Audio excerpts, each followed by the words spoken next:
Halo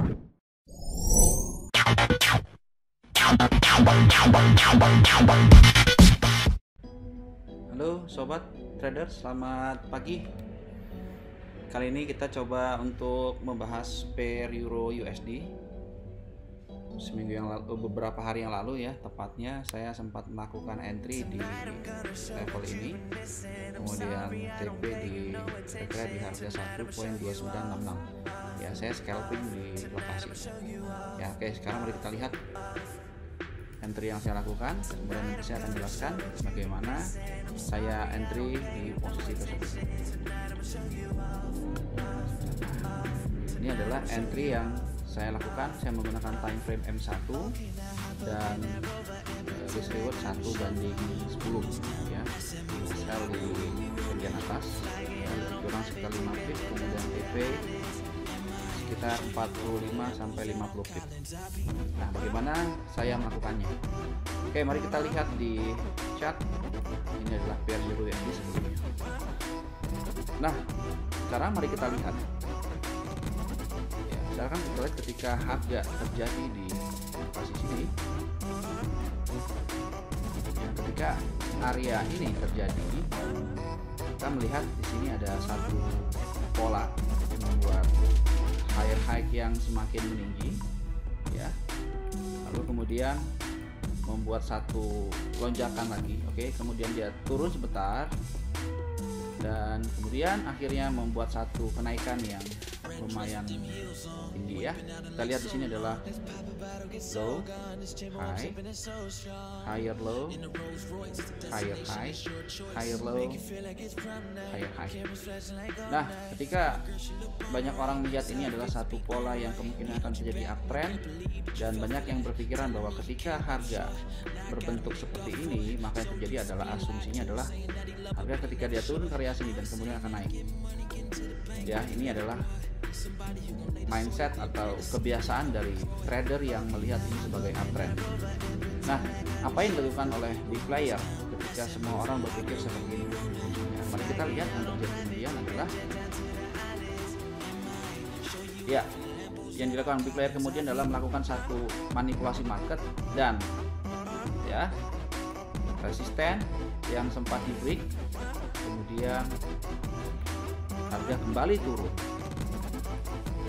dan akhirnya, nah pada posisinya akhirnya kemudian harga turun. Nah, disinilah saya melakukan trade. Saya melihat ketika resisten ini yang harusnya harga naik kemudian malah terjadi break. Ini adalah manipulasi market yang kita bisa manfaatkan untuk peluang kita entry. Oke, sekarang saya akan jelaskan bagaimana step by step cara menemukan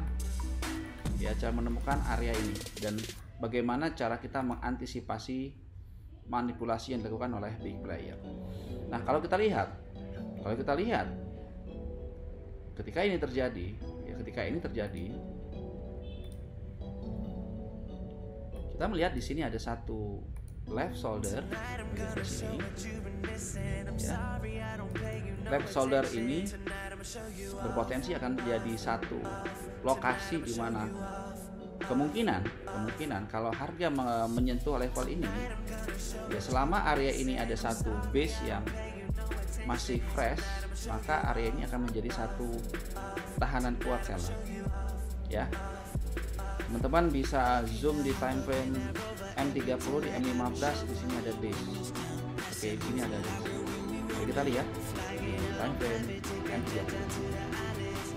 Disinilah saya menunggu sampai masuk ke dalam satu area ini, tapi saya tidak melakukan sell karena saya melihat masih ada satu kondisi kecenderungan kenaikan ya. Nah, disinilah hidden supply terjadi ya. Sini ada hidden supply yang hanya terlihat di time frame kecil ya. Mari kita lihat. Nah, ini adalah hidden supply ya.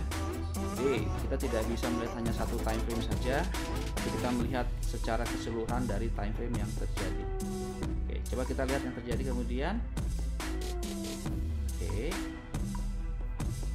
nah di sini coba kita lihat, saya lakukan merapihkan dari base-nya ya, merapihkan dari base-nya. Oke, sampai sini. Nah, ini adalah base-nya. Kita lihat ini adalah rally base drop. Saya ambil dari high ketemu low-nya itu. Kita lihat respon harganya masuk ke dalam satu kawasan base sebelah sini. Yang kemudian oke, ini dia yang terjadi. Sampai di kawasan sini, di kawasan sini saya melihat ada base terjadi di kawasan sini.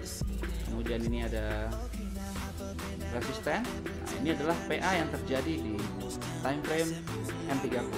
Nah, ketika saya melihat time frame M30, maka saya akan turun lagi ke time frame yang lebih kecil untuk melihat PA-nya.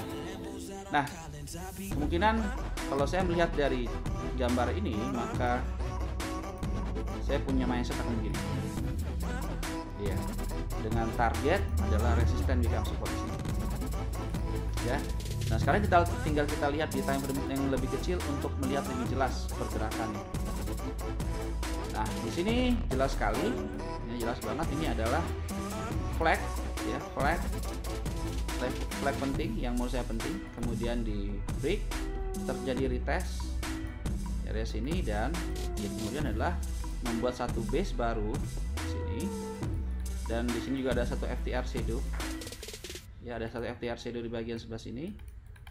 Dan ketika ini sudah terjadi, maka teman-teman bisa cari peluang sell. Ya, kita bisa cari peluang sell di kawasan sini. Oke, sekarang mari kita lihat apa yang terjadi kalau Anda melakukan sell di sini dengan SL di atas ini.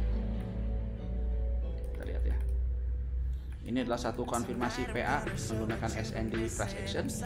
Kita tidak menggunakan SND konvensional, ya, kita menggunakan SND PA.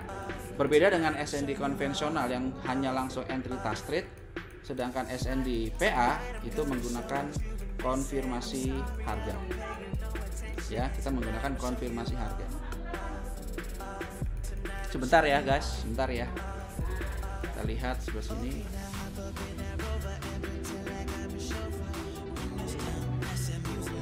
Oke, kita lihat yang terjadi. Ini masih dalam satu proses.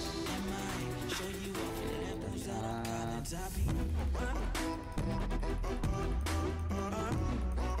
Oke, ini sudah hampir mengenai dari zonanya. Oke, kalau kita melakukan sell limit di sini, apakah kena?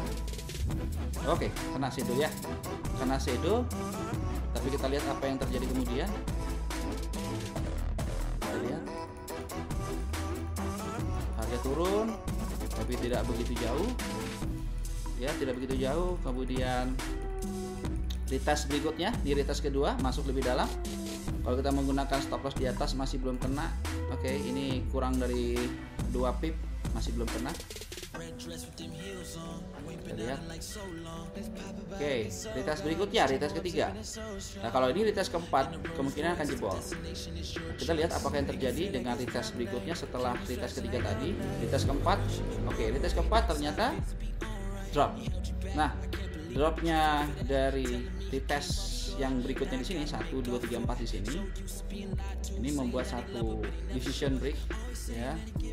Ada resisten yang di break, maka ini menjadi satu lokasi baru di mana kemungkinan yang terjadi adalah harga akan begini, ya. Dan finally targetnya adalah di area ini adalah resisten dan support yang kita temukan tadi dari time frame H1 atau time frame H4.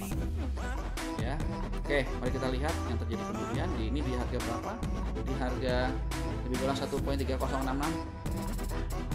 Ya, 1.3066.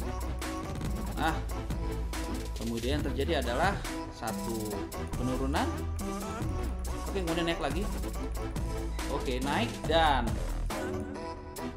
oke, masih tidak mampu break ke atas. Akhirnya drop. Oke, drop kena target. Ya, drop dan langsung kena target, dan kemudian harga akhirnya rally. Disinilah pentingnya kita melakukan satu konfirmasi PA. Dengan menggunakan konfirmasi PA, maka kita bisa mendapatkan risk reward yang sangat-sangat bagus sekali, ya. Kita lihat kalau saya tambahkan di sini short nih ya, short position di sini. Yang terjadi ini adalah resiko kita kalau kita menggunakan acuan dari time frame M1 dan ini adalah sebagai risk, sebagai reward ya. Resiko berbanding rewardnya sangat besar sekali, 1:10 ini ya, risk reward 1:10. Kalau kita tidak menggunakan cara seperti ini, teman-teman langsung aja menggunakan tidak menggunakan konfirmasi PA ya, tidak menggunakan konfirmasi PA, maka sebenarnya SL kita itu ada di atas ini, ada di atas sebelah sini SL kita, kemudian reward ada di sini. Teman-teman lihat di sini risk rewardnya apakah menarik? Menurut saya tidak begitu baik ya. Inilah perbedaannya ketika kita menggunakan SND PA dengan SND price action, jauh berbeda ya, sangat jauh berbeda. Di sini adalah resisten become support yang tadi kita plan untuk melakukan TP ini berbanding dengan reward yang ada di bagian bawah. Jadi inilah kira-kira SL kita lebih kurang sekitar 53 pip, kemudian TP 62 sekian ya, risiko 1:1 kalau Anda menggunakan entry task trade ya, menggunakan entry task trade. Dan pasti juga kalau Anda menggunakan entry task trade di sini, menggunakan entry tadi, kita hanya melihat base yang terlihat di time frame H4 ya. Kalau kita tidak menggunakan adjustment, kita turun ke time frame kecil, maka mungkin kita tidak akan mendapatkan satu peluang entry ini. Dan inilah entry yang saya lakukan dan akhirnya drop sampai kena target, take profit ya. Oke, cukup sekian sharing siang ini di hari weekend. Semoga teman-teman dapatkan satu insight, mendapatkan satu ide, dan silahkan backtest terjadi di semua time frame. Kuncinya adalah menunggu konfirmasi PA terjadi. Terima kasih, happy weekend, selamat siang, bye.